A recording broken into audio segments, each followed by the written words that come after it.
আজ সকালের ছবি, যখন সুদীপ বন্দ্যোপাধ্যায় সহ এনসিপিআই এর বাকিরা যারা রওনা দিচ্ছেন লোক কল্যাণ মার্গের উদ্দেশ্যে।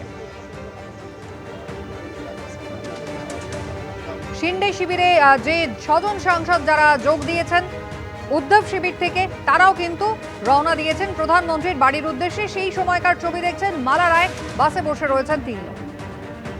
কাকলি ঘোষ দস্তিদার, যাকে এনডিএর দুদিনের বৈঠকেই কিন্তু দেখা গিয়েছিল, এই মঙ্গলবার এবং গত মঙ্গলবার দুদিনই দেখা গিয়েছিল কাকলি ঘোষ দস্তিদারকে। ফুল নিয়ে যাচ্ছেন প্রধানমন্ত্রীর সঙ্গে দেখা করতে তার বাসভবনে। সুদীপ বন্দ্যোপাধ্যায়রা বাসে উঠছেন, কিছুক্ষণ আগের ছবি, আর কিছুক্ষণের মধ্যেই কিন্তু প্রধানমন্ত্রীর বাসভবনে এই বৈঠক শুরু হবে। শুধু তৃণমূল থেকে আসা অর্থাৎ এনসিপিআই সাংসদরাই নন, শিন্ডে শিবিরে যারা যোগ দিয়েছেন, যারা উদ্ধব শিবির থেকে যে 6 জন শিবসেনা সাংসদ যারা শিন্ডে শিবিরে যোগ দিয়েছেন, জানিয়ে মামলা চলছে আপনারা জানেন, সেই 6 জন সাংসদ তাদেরও কিন্তু আজকের এই বৈঠকে আমন্ত্রণ জানিয়েছেন প্রধানমন্ত্রী।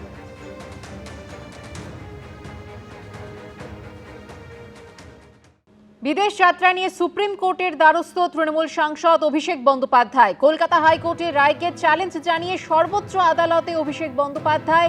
বিচারপতি সৌগত ভট্টাচার্যের রায়কে চ্যালেঞ্জ করে সর্বোচ্চ আদালতে গেলেন তিনি। বিদেশ যাত্রা নিয়ে সুপ্রিম কোর্টের দ্বারস্থ হলেন তৃণমূল সাংসদ অভিষেক বন্দ্যোপাধ্যায়। কলকাতা হাইকোর্টের রায়কে চ্যালেঞ্জ জানিয়ে সর্বোচ্চ আদালতে গেলেন অভিষেক বন্দ্যোপাধ্যায়। বিচারপতি সৌগত ভট্টাচার্য যে রায় দিয়েছিলেন সেই রায়কে চ্যালেঞ্জ করে সুপ্রিম কোর্টে গেলেন তিনি।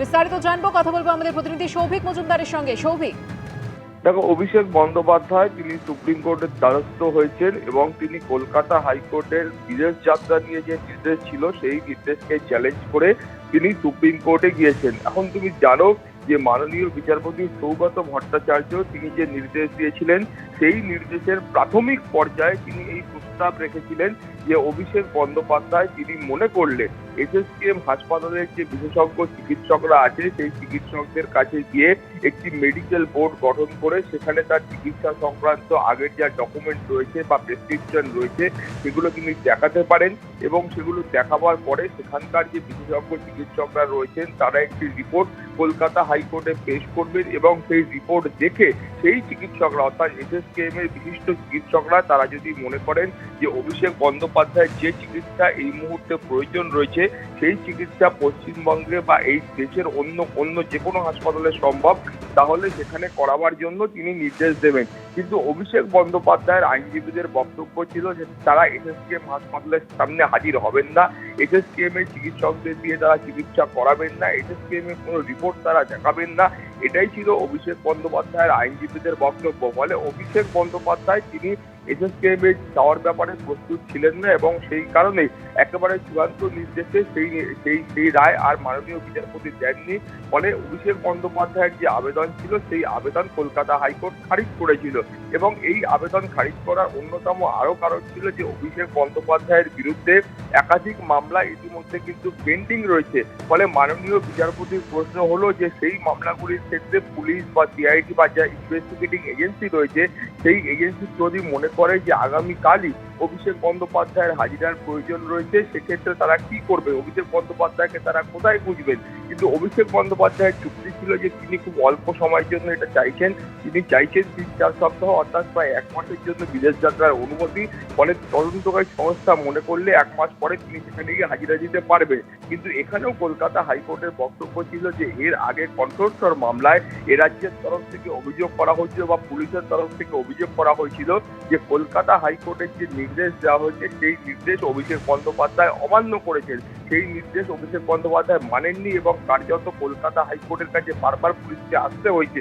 ফলে সব মিলিয়ে এই সমস্ত কারণে অভিষেক বন্দ্যোপাধ্যায়ের যে বিদেশ যাত্রার আবেদন ছিল সেই আবেদন কলকাতা হাইকোর্ট খারিজ করেছিল এবং সেই নির্দেশকেই কিন্তু অভিষেক বন্দ্যোপাধ্যায়ের তরফ থেকে চ্যালেঞ্জ করা হয়েছে। অভিষেক বন্দ্যোপাধ্যায় এর আগেও সুপ্রিম কোর্টে গিয়েছিলেন, কিন্তু সুপ্রিম কোর্টের তরফ থেকে সেই মামলা কলকাতা হাইকোর্টে ফেরত পাঠানো হয় এবং ফেরত পাঠিয়ে বলা হয়েছিল যে কলকাতা হাইকোর্ট এই মামলার 1 সপ্তাহের মধ্যে নিষ্পত্তি করবে এবং আমরা দেখতে পাই সুপ্রিম কোর্টের তরফ থেকে সেই পরামর্শ বা সেই অনুরোধের পরে কার্যত একদিনের মধ্যে অভিষেক বন্দ্যোপাধ্যায়ের যে মামলা ছিল সেটা নিষ্পত্তি হয়ে যায় এবং তারপরে অভিষেক বন্দ্যোপাধ্যায় এখন আমরা দেখতে পাচ্ছি যে ফের তিনি কলকাতা হাইকোর্টের সেই নির্দেশকে তিনি চ্যালেঞ্জ করেছেন, তিনি সুপ্রিম কোর্টে গেছেন, যেটা মনে করা হচ্ছে সম্ভবত আগামী সপ্তাহে এই মামলার বিচার প্রক্রিয়া শুরু হবে এবং সেই মামলার উপরই অভিষেক বন্দ্যোপাধ্যায় বিদেশ যাত্রার ভাগ্য নির্ভর করবে। সুকন্যা। ধন্যবাদ সৌভিক। এবিপি আনন্দ এগিয়ে থাকে, এগিয়ে রাখে।